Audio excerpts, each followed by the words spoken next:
কখনো ৬৪ লাখ, কখনো ৪৩ লাখ, কখনো ৬ লাখ, আবার কখনো ৩,৮০,০০০ টাকা।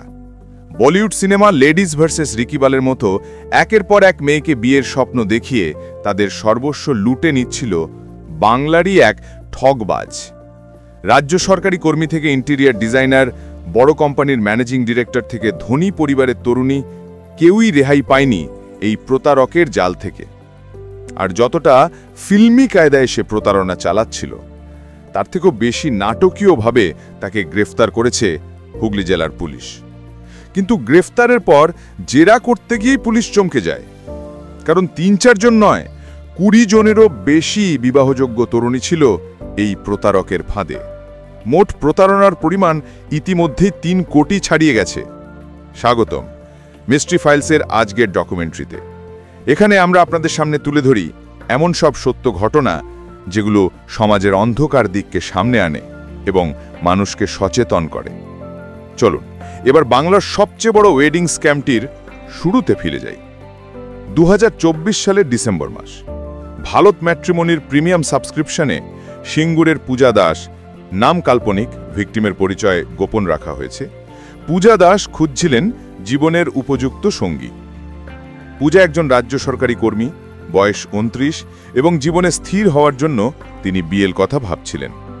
ঠিক তখনই পরিচয় হয় অনুপম রায় নামে এক যুবকের সঙ্গে। দেখতে ঝকঝকে, আচার আচরণ ভদ্র, কথায় মার্জিত।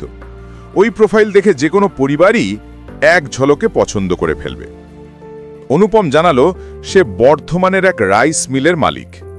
মা বাবা নেই, একাই ব্যবসা সামলায়। পূজার মা ও দিদার সঙ্গে এমন আবেগময় সম্পর্ক গড়ে তোলে যে পরিবারটা ওকে নিজের ছেলের মতোই আপন করে ফেলে। কিন্তু এখানেই শুরু হয় প্রতারণা। অনুপম আর পূজা কখনো ভিডিও কলে কথা বলেনি, শুধু হোয়াটসঅ্যাপ চ্যাট আর অডিও কল। ভিডিও কলের কথা উঠলেই নেটওয়ার্ক, অফিস, অসুস্থতা, এরকম নানা অজুহাত দিত অনুপম। ২০২৫ সালের জানুয়ারি মাসে অনুপম হঠাৎ জানালো তার রাইস মিলে আয়কর হানা পড়েছে এবং তার ব্যক্তিগত ব্যাংক অ্যাকাউন্ট ফ্রিজ হয়ে গেছে, কিন্তু জরুরি ভিত্তিতে তার ৯ লাখ টাকার প্রয়োজন। পূজা ভাবল হবু স্বামী বিপদে পড়েছে। মা ও দিদা বলল, এমন ছেলেকে কি বিপদে একা ফেলে রাখা যায়? ব্যাস, এটাই ছিল প্রথম বড় প্রতারণার ধাপ। পূজা ৯ লাখ টাকা পাঠিয়ে দিল। অনুপম পরে ব্যাংকের ভুয়ো স্লিপ পাঠালো, যাতে ব্যাংকের শিলমোহর, ম্যানেজারের সই সবই ছিল। তবে টাকা ফেরতের কখনোই এলো না। তারপর শুরু হলো একটার পর একটা নতুন অজুহাত। আরও টাকা, আরও সমস্যা, আরও জরুরি প্রয়োজন। সন্দেহ জন্মালেও পূজার পরিবার তখন আবেগে অন্ধ। তাদের মতে বিপদে পড়েছে ছেলে, পাশে দাঁড়ানোই তো কর্তব্য। এইভাবে ৯ লাখ থেকে তা বেড়ে দাঁড়ালো ৪৩ লাখ। হ্যাঁ, ৪৩ লাখ টাকা, একজন মানুষকে যাকে তারা কখনো সামনাসামনি দেখেনি। তারপর একদিন হঠাৎ অনুপম উধাও। প্রোফাইল মুছে যায়, মোবাইল নম্বর সুইচড অফ। অবশেষে বোঝা যায় তারা প্রতারণার শিকার। পুলিশ তদন্তে নামে। অনুপম যে নম্বর ব্যবহার করত তা ট্রেস করা যায় না, কারণ সে কোনো সিম ব্যবহার করত না। তার কাছে থাকত একটা ওয়াইফাই ডঙ্গেল। সেটা দিয়েই সে হোয়াটসঅ্যাপ কলে সবাইকে ফাঁদে ফেলত। ব্যাংক অ্যাকাউন্টে সূত্র ধরে বেরিয়ে আসে টাকা গেছে ৩টি অ্যাকাউন্টে, সবচেয়ে বেশি ৩২ লাখ একটি অ্যাকাউন্টে। সেই অ্যাকাউন্ট মালিক গড়িয়ার একজন মডেল অভিষেক রায়। অভিষেক জানায় সে এক ধনী ব্যবসায়ীর প্রস্তাবে নিজের অ্যাকাউন্ট ভাড়া দিয়েছিল, বলেছিল টাকা লেনদেন করলে কমিশন দেবে। কিন্তু অভিষেকের কথায় অসঙ্গতি ছিল, তাই পুলিশ সন্দেহ করে। জেরার পর বেরিয়ে আসে আসল নাম শেখ মোহাম্মদ জামির আব্বাস। জামিরের বাড়ি, ভাড়া বাড়ি সবখানে পুলিশ হানা দেয়, কিন্তু সে উধাও। তারপর আসে সিনেমার মতো ঘটনা। একটি নম্বর যা জামির খুব কম সময় অন রাখত, হঠাৎ একদিন মন্দারমণিতে সক্রিয় হয়।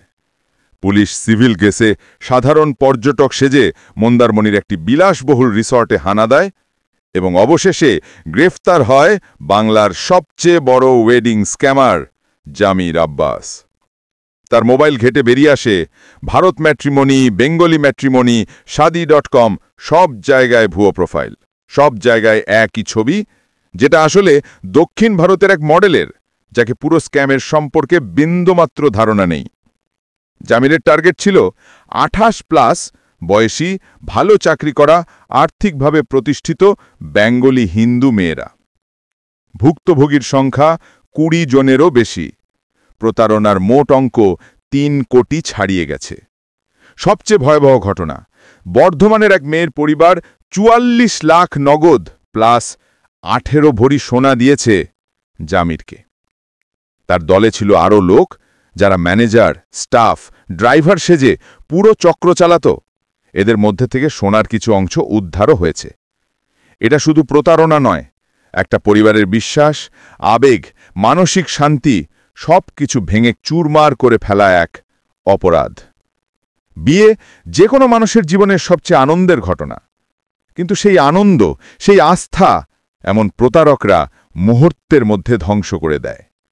সামনে বিয়ের মরশুম, তাই মিষ্টি ফাইলস আপনাদের বলছে, বিয়ের আগে অবশ্যই পরিচয় যাচাই করুন, পরিবারের সঙ্গে দেখা করুন, নথি বাছাই করুন। কাউকেই অন্ধ বিশ্বাস করবেন না, আর কখনোই কাউকে টাকা পাঠাবেন না শুধুমাত্র বিশ্বাস করে। এই ভিডিওর উদ্দেশ্য সতর্ক করা, যাতে আপনাদের কষ্টার্জিত টাকা, আপনাদের পরিবার, আপনাদের ভবিষ্যৎ কোনো অপরাধীর হাতে নষ্ট না হয়। মিস্ট্রি ফাইলসের এই ডকুমেন্টারি এখানেই শেষ করছি। ফিরে আসবো খুব শিগগিরই আরও একটি বাস্তব সত্য কাহিনী নিয়ে।